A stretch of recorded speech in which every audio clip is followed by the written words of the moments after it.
দেখো, আজকে আমরা একটা নতুন একটি অধ্যায় শুরু করব।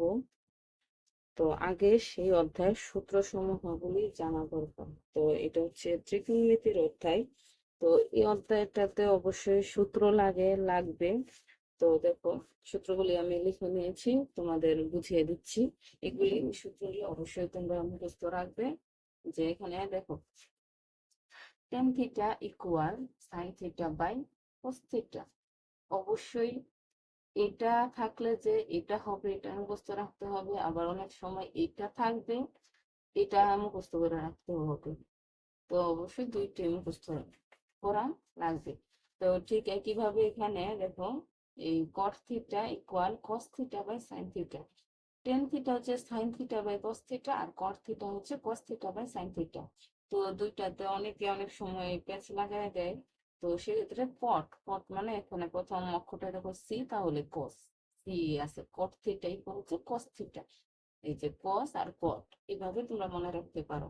এটা হচ্ছে, এই দুটো হচ্ছে একরকম সূত্র। আবার এখানে দেখো যে sine theta plus cos square theta equal হচ্ছে 1, আবার সেক স্কয়ার থিটা ইকুয়াল হচ্ছে 1 প্লাস ট্যান স্কয়ার থিটা, আবার cosec square theta equal 1 plus cot square theta. আবার এখান থেকে যদি আমরা আরেকটা সূত্র বের করি, যে এখানে sec square theta sec square theta minus tan square theta, অর্থাৎ এইটাই পাশে আনলাম, ইকুয়াল হচ্ছে 1। আবার ঠিক একইভাবে কোসেক স্কয়ার থিটা মাইনাস কট স্কয়ার থিটা ইকুয়াল হচ্ছে 1। তো এই দুইটা সূত্রই, এই দুই রকমের, এখানে দুইটা দুইটা করে চারটা সূত্রই কিন্তু আমাদের লাগবে। আবার এটা দেখো, লম্ব বাই অতিভুজ। এই যে লম্ব বাই অতিভুজটা তো লিখলাম, তো এটা কিভাবে মনে রাখবে? এখানে সাগর, সাগর মানে সাইন থিটা, এই যে, আর লবণ, লবণ মানে লম্ব, অতি অতিশয় মানে অতিভুজ,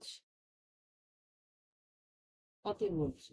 কারণ এখানে দেখো সাইন থিটা ইকুয়াল কি, সাইন থিটা ইকুয়াল হচ্ছে এখানে লম্ব বাই অতিভুজ।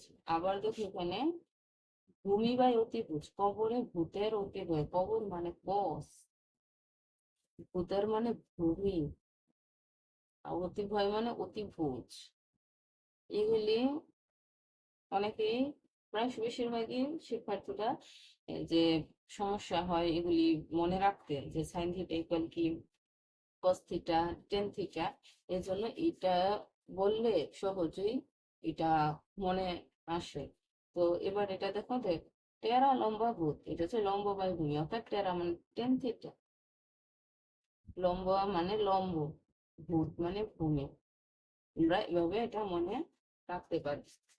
তো দেখো এখানে কিছু বিপরীত সূত্র, বিপরীত সূত্র হচ্ছে ওই যে সাইন থিটা ইকুয়াল কি 1 বাই কোসেক থিটা, আবার কোসেক থিটা ইকুয়াল কি 1 বাই সাইন থিটা, অর্থাৎ সাইনের উল্টা হচ্ছে কোসেক, আবার কোসেকের উল্টা হচ্ছে সাইন। এখানে cos theta equal 1 by sec theta, আবার sec থিটা ইকুয়াল হচ্ছে 1 by cos theta, tan theta equal 1 by cot theta, আবার cot থিটা ইকুয়াল হচ্ছে 1 বাই tan থিটা। তো এভাবে এই সূত্রগুলি কিন্তু মুখস্থ রাখতে পারো তোমরা, অবশ্যই এই সূত্রগুলি মনে রাখবে। আমি আজকে সূত্রগুলি দিলাম জাস্ট তোমরা যাতে সূত্রগুলি বুঝতে পারো, আর অবশ্যই মুখস্থ করে নেবে। আমি পরের ডেটে ইনশাল্লাহ এই অধ্যায়ের অঙ্ক দেওয়া শুরু করব।